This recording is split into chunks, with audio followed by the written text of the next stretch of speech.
Welcome to the Daily Plunge. We are in Ecclesiastes chapter 3, verses 1 through 15. This is a well-known passage, basis of a folk song by the Byrds, right? Turn, turn, turn. Problem is we tend to misinterpret this passage. The key for understanding this passage is verse 11. God has made everything beautiful or delightful in its time. And so God has set a time for everything, as it says in verse 1. God has set a season for everything that is done under the sun, under the heavens, outside of heaven, right? It's here on earth. And so, like, to begin with, there's a time to be born and a time to die, and birth has its own time, and you have no control over that. And death has its own time, and that's not in your hand either. No matter how much you worry or try to stave that off, it is not underneath your control. All the works of human life are not in our hands any more than life is. And he talks about there's a time to plant and a time to uproot or harvest. You know, we don't set the time for planting. It's in the spring, and that's when it happens. That's when you need to get it done. And the same with the harvest. You don't get to decide that you're going to harvest sometime later. You got to get it done in that season when it has to happen.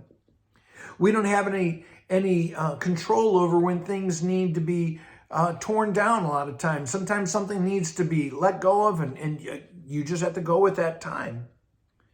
We don't have any control of when times of sadness and weeping, the death of somebody else comes to us, or when we're going to have a time to laugh and dance.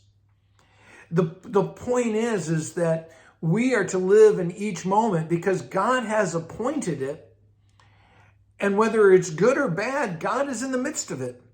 And so we keep our focus on God and delight in both the good and the bad, trusting that God has us in his grip.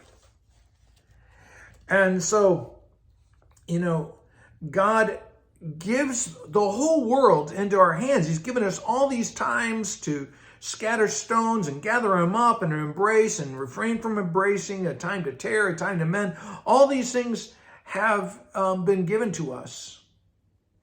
The whole world is given to us. The challenge is living into the fullness that God has given you. As he says, God has set eternity in your heart. God has given you and me a sense that there's a future and an eternal future, but we have no power over it. We can't understand the beginning, let alone the end, right? And so God refuses to be measured by the counsels of humanity when we well, God should do this and God should do that. No, because then we would be our own gods. We wouldn't need God. God has made it so that he is Lord, and we live under the sun. And so as he says in verse 12, I know there's nothing better than for people to be happy and do good while they live, to live into what God has given you. To find satisfaction is a blessing. It is a gift from God. And it's just like what God does. God does his work. He isn't fretting about what came in the past, and he isn't worried about what's going to happen in the future. And he doesn't put aside the present to go chasing after the future like human beings do. Those who walk according to faith are not diverted towards future things, but rather we live in the present and don't neglect those things. And so, as he says, I know that everything God does will endure forever. Nothing can be taken from him.